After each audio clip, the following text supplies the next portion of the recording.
Friends, we are here to discuss a topic of BLI 223, Organizing and Managing Information.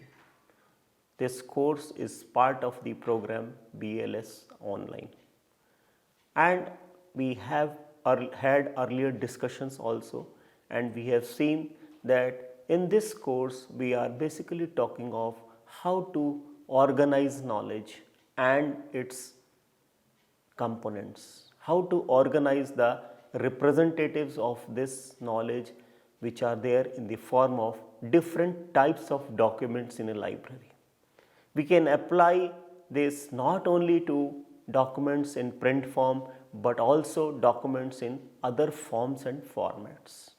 We have also seen that classification can be applied to organize electronic information, digital information, information on the web, and this has been and is being used for the organizing the knowledge on the web. There are some examples and instances, and it has been very successfully used. The theory for library classification, particularly the dynamic theory of library classification, was given by none other than the father of library information science in India, Dr. Shyali Ramamita Ranganathan, popularly known as S.R. Ranganathan. See, Ranganathan had given laws of library science, he had given postulates of library science, library classification, he has given postulates for library cataloging also, he gave principles for library classification. So, it is to his credit that we have a sound theory of library classification, library cataloging, library science, and we should understand these postulates, principles, theories, philosophy so as to apply them, to further them, to modify them, and learn how this can be used to provide service to our users. The information may change, it may change forms, formats and content, but these should be applied so as to provide better service to our users. This is also important to justify the importance of a profession, a discipline like library and information science. Otherwise, there is a feeling that is creeping in circles in society that there is no more the need for this discipline and anyone and everyone can manage information. This is not true, because this sound theory, the mass of knowledge that is there, that characterizes the discipline, should be learned, should be understood, should be applied, and we should also work on it. Theoretical research should be done so as to add to this repertoire of knowledge. And it is here that we are discussing a very important topic which was given by Ranganathan as planes of work. This is part of library classification, but then as a concept it can be usefully applied in other branches of knowledge also, and also in our learning. Otherwise, in this universe of knowledge, this is a very useful idea that was given by Ranganathan. So, planes of work, the term plane as we understand in the discipline geometry, it is nothing like that, but planes here correspond to levels. So, whenever we work at different levels which he has mentioned as planes, and he has given these planes of work for the work of classification in a library. And why he has given this concept of planes of work? Because if we implement and consciously work in different planes of work in library classification, we are able to do it better.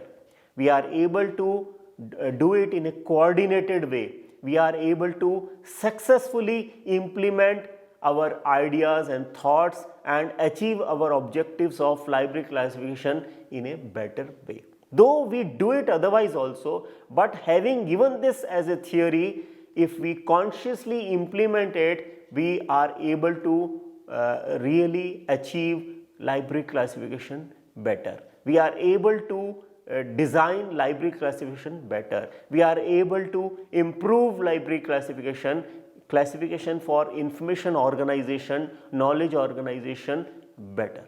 So, this is the purpose of giving this concept of planes of work. Now, these planes, as I was mentioning as levels, he has given these planes as 3 different planes, and he has named these planes as idea plane, verbal plane and notational plane. So, Ranganathan says there are 3 planes of work, and these planes of work have been mentioned here on your screen if you see the idea plane, verbal plane and notational plane. Let us talk of these planes one by one. What is this idea plane?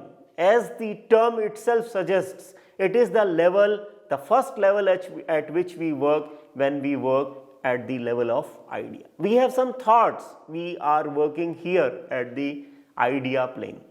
So, when you apply, when you work on the universe of subjects, these subjects have been expressed and we try to understand about these subjects. The first plane is idea plane, understanding about these subjects. So, when we organize these subjects, we have to understand what these subjects are, we have to understand the relationship among these subjects, and we should try to express these relationships based on our understanding. So, what do we do in turn at the idea plane? We try to put a structure, as we had said earlier, map these concepts and ideas that exist amongst the different subjects in this universe of subjects. And while mapping the ideas, we tend to identify the relationship among the subjects. And when we understand these relationships, we put these relationships into black and white, and we tend to express these relationships as near neighborhood relationships. We tend to give them a sequence. We tend to put our thoughts into structure, structured thoughts, so as to understand these subjects better, so as to express the relationship among these subjects better. All this we are doing at idea level. Our thoughts are developing. We are trying to organize our thoughts at the idea plane. This is what he referred to as idea plane. Verbal plane. Once we have understood these relationships, once we have understood what these concepts are, we have understood how these concepts are related to each other, we give them names. We give them a terminology. Like when I say library information science, immediately the idea that comes to you is that we are talking of libraries, the types of libraries, the purpose of a library, the role of a library, why a library is needed, what the library does, what are its functions, what are the different types of library. So, we are just thinking at idea level. We give them terms also, we give them these concepts, these thoughts are given terms, names expressed as words. This is while we are working at a verbal plane. You know, every discipline has a terminology, and this terminology is used in a specific sense. This terminology is developed from simple, generic to specific, and this terminology should be specific. It should be free of homonyms and synonyms. It should be objective also. This terminology should not be biased. It should convey the same in all conditions, and therefore we tend to develop a term. Every discipline, every subject has its terminology, and it is specific, it is mentioned, it is stated and followed. So, this is done at the verbal plane. We are talking of this in the discipline of library classification, in the subject library classification under the discipline library and information science. Notational plane, the thoughts that we have developed at the idea level, the different facets, the different the structure of the discipline or the subject that we have understood at the idea plane, it is to be given notation at the notational level. Now you can ask a question, we have already given name at the verbal plane, why do we want a notational plane? Always in general life also, while we understand a discipline or a subject, we work at idea and verbal. Why a notational plane? You would have seen there are disciplines where we have a notational plane also. We work on the notational plane also. Like in algebra, in mathematics, we have the idea and verbal plane, but there is a notational plane also. You talk of a discipline like chemistry, you have a idea plane, you have a verbal plane, but you have a notational plane also. I say calcium, immediately you know that calcium it belongs to a particular group of the periodic table. It has certain properties, but I say Ca, immediately you say it is calcium. There is a notation for calcium, Ca. Iron, immediately you say this belongs to this group and this period of the periodic table, and I say Fe. I have given a notation to iron. Similarly, you think of the other disciplines also where you work at three planes: idea, verbal and notational. Similarly, in library classification also we work at three planes and consciously work at three planes. We tend to implement the ideas of the idea plane at the notational plane. They should be corresponding to each other, and also these ideas are given terminology, names, and which these names are such that they are objective, they are not biased, they are homonyms free, they are synonym free. And why it should be homonym free and synonym free? Because in daily life, when we have our language is full of homonyms and synonyms, but then it may suffer due to homonyms and synonyms, but it does not suffer otherwise, because we tend to state the context. While we are discussing, while we are writing, we tend to give the context also. But in library classification, when we give them names and these names are fixed, they should be free of these so as not to result into any confusion, any doubt in the minds of those who use these terms. In any discipline, when terminology is developed, it is seen that it should be one-to-one, it should be specific, it should not convey different senses. It should not be that for the same idea we can state it in different ways. So we are having a control on the language. There is nothing wrong in a language having homonyms and synonyms. This is the beauty of a language. Language is flexible in nature. There are dialects, there are homonyms, there are synonyms. That is a beauty of a language. You can express it in different ways. But when you talk of scientific terminology to be developed for a subject, these should not be there so as not to create any confusion. Similarly, parallel to that, in library classification also, at the verbal plane, the terminology should be free of homonym, synonym, and should be scientific, should be free of any bias, and therefore should be objective. Let us go further. Why should we have planes of work in library classification? We have discussed earlier also that it is required for systematic development of the theory of classification, and also it helps to coordinate the work in the different planes, particularly idea plane and the notational plane, because as we have seen, notation is not always there, not required in all subjects, but it is required in library classification. Why it is required? Because we have seen that while we classify different types of documents in a library, we cannot express, we cannot denote the different subjects by their names, because names are always changing, names are different in different languages, they may be different at different periods of time, and they are also long. You cannot write names of subjects as you see in a library. The notation is given on the spine of a book, it is given in a catalog card at different places in the shelves also. If you give long names as they exist in different languages, it is not possible. Therefore, it has to be a short name, it should be a name in shorthand, and therefore we have notation for that. And therefore, to develop that notation, we need a notational plane also. Working at three planes of works also helps us to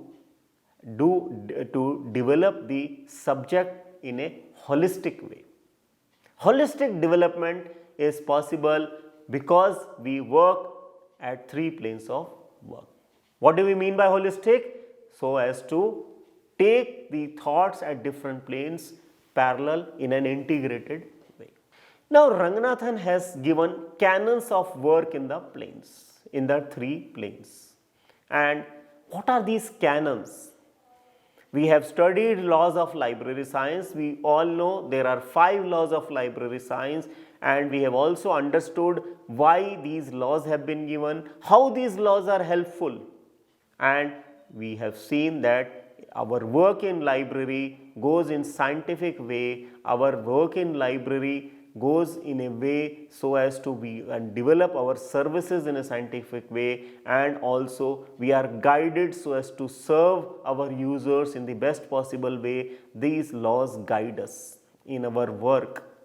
Whenever we are in a problem, whenever there is a confusion, we seek resort to these laws. They help us, they guide us to provide objective services, best possible services, and our procedures also. Whenever there is a doubt, we are guided by these laws of library science.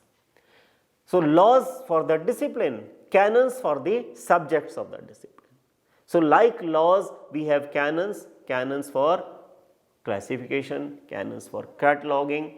Therefore, canons are like laws at the level of discipline, canons at the level of the subjects. These canons for library classification, as we said, Ranganathan said, the work of library classification at 3 planes: idea plane, verbal plane and notational plane. Similarly, canons also at 3 planes: canons for idea plane, canons for verbal plane and canons for the notational plane.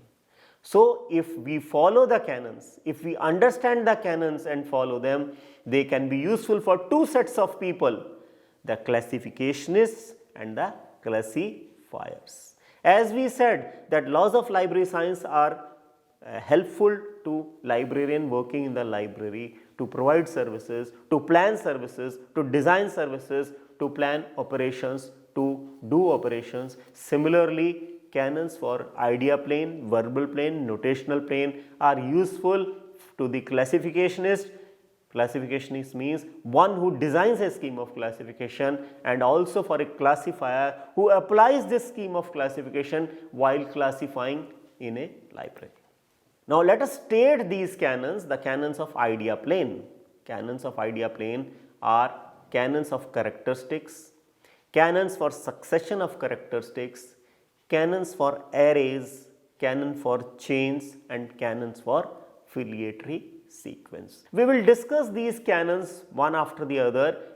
We need a longer time for discussing these canons, but then before discussing these canons, why he gave such canons? Why these canons? Because once we start discussing the canons, to put them into context, we should first of all understand why only these canons.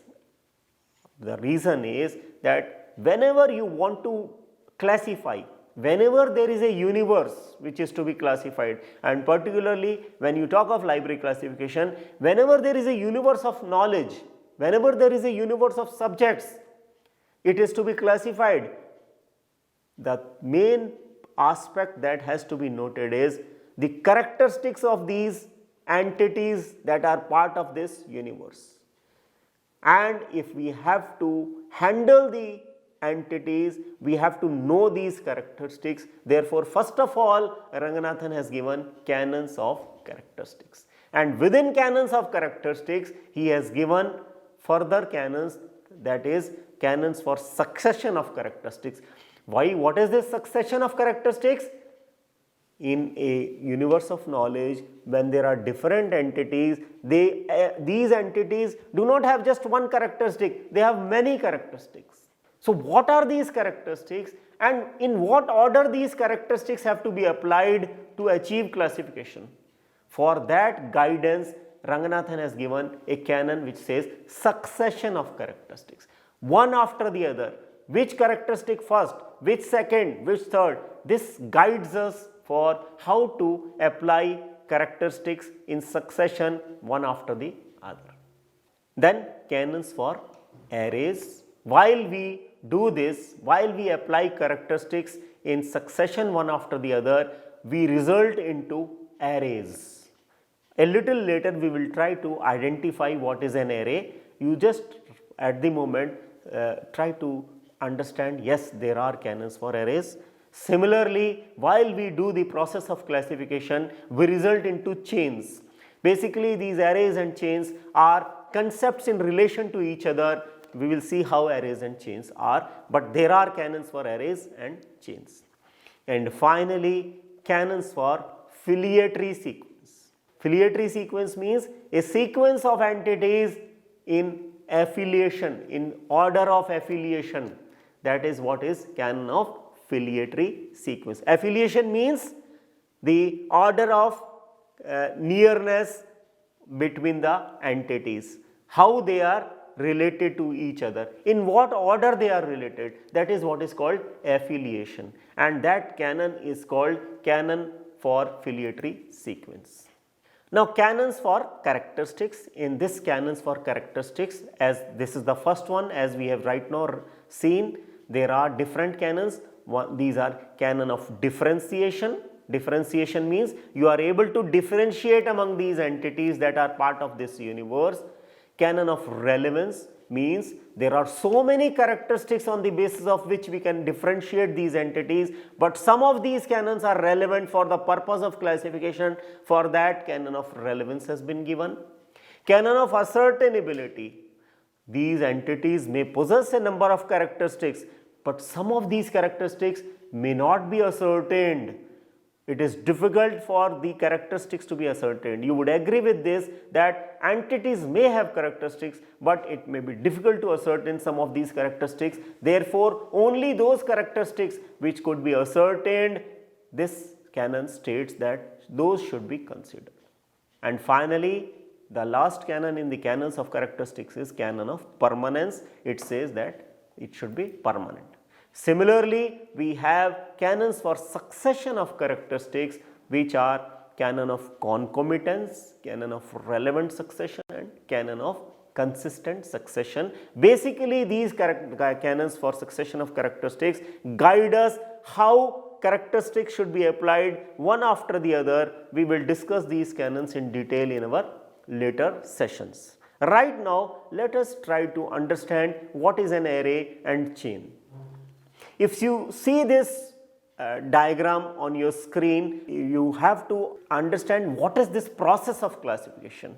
This has been taken from Ranganathan's Prolegomena to library classification. By seeing this, by knowing this, we can always be very clear about the process of classification. If you see there are a number of boxes in this diagram, and these boxes are connected to each other hierarchically, vertically and horizontally. When we say hierarchically means one box on the top, little down, little down, little down. So this is a hierarchy.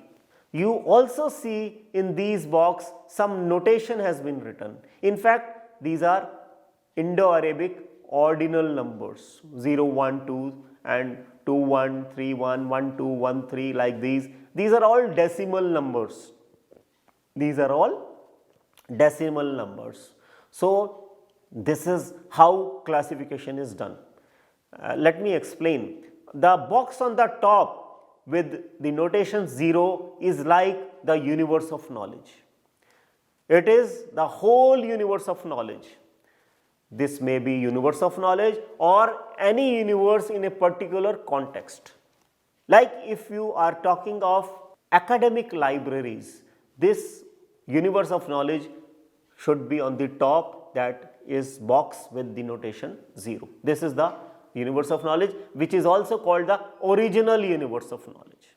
And this universe of knowledge as such cannot be handled because of the large number of entities that it possesses of different types. To understand, to further understand this, we tend to divide it into groups and subgroups, as we had in our earlier sessions seen that there is a process called division, dichotomy, like that. These are divided further on the basis of characteristics, and on the basis of these, this results into 3 divisions. We find 3 boxes coming out of it, 1, 2, 3. Basically this is point 1, point 2, point 3. The initial point has not been written here, and these are like 3 sub universes of the universe 0, or you can say like if 0 gives birth to 3 further babies 1, 2 and 3. So, these are different parts of this 0 as 1, 2, 3. We have used some characteristics, we have tried to differentiate these 3 as 1, 2, 3. Further, 1 is divided as 1, 1, 1, 2, 1, 3. 2, 1 as 2, 1, 2, 2. 3, 1 could not be further subdivided, therefore, you do not find any box hanging from 3. Similarly, 1, 2 is further subdivided into 1, 2, 1, 1, 2, 2. 1, 2, 1 is divided into 1, 2, 1, 1. 1, 2, 1, 1 is divided into 1, 2, 1, 1, 1. Parallelly, you find here on the right hand side also 2, 1 and 2, 2 and so on going down. So, this is how classification is done, and finally, when you reach the boxes which are no more divided, they are not no more divided because they contain only one member each. So, this is how we do classification. So, what is there in classification? We start with a group, with a universe which has multiple entities, which have multiple members, which are different from each other. How do we see them as different? On the basis of their characteristics. On the basis of their characteristics, we try to differentiate them, we put them into further smaller subgroups, and these smaller subgroups are further divided and seen as smaller subgroups, and this process keeps on going till we reach groups with one member each. This is the process of classification, and in this process we get arrays and chains. So, what is an array? These groups that are of the same order, they comprise an array. Like I give you a simple example, there is a family and there are children in the family. These children comprise an array. Out of these children, there are further their grandchildren, they are another array. So, these are arrays like the real brothers and sisters of a family, not the cousins, real brothers, because they are coming out of the same universe. And like we say generations in a family, that comprises a chain. Like here you see 0, 1, 1, 1, 1. This is a chain. 1, 1, 2, 1, 2, 1, 1, 2, 1, 1, 1, 2, 1, 1, 1. This is another chain. So, we have these concepts in classification, and this is how classification is done. Now, you can very well realize that in this universe of knowledge, there are so many such relationships, there are so many such families, these have to be subdivided, and you can very well realize how difficult is this process of creating a scheme of classification, designing a scheme of classification. There are so many different branches of knowledge. We have to see how these branches are different from each other, which are related to each other, what is the degree of relationship between them. This is how they are mapped on the basis of characteristics. We come across different arrays, different chains. All this is done at the idea level. They are given names parallel to the names that have been given by philosophers in the knowledge classification, and they are given in notation which serves our purpose of classification in a library, which is done by library classificationists, which is done by people who have designed schemes of classification and used by classifiers. So therefore, the concept of idea plane, verbal plane, notational plane that has been given by Ranganathan, and particularly keeping in view the faceted scheme of classification that he has given, these are really useful, applied and systematically applied. They help us to organize this universe of knowledge and put it in a way so that when used to organize books in different types of documents in a library, our users are best served. We are able to save their time. We are able to see that every book reaches its reader, every reader is able to reach his or her book, and we are able to take care of the needs and requirements of a growing library. We will continue further in our discussions later on. Thank you.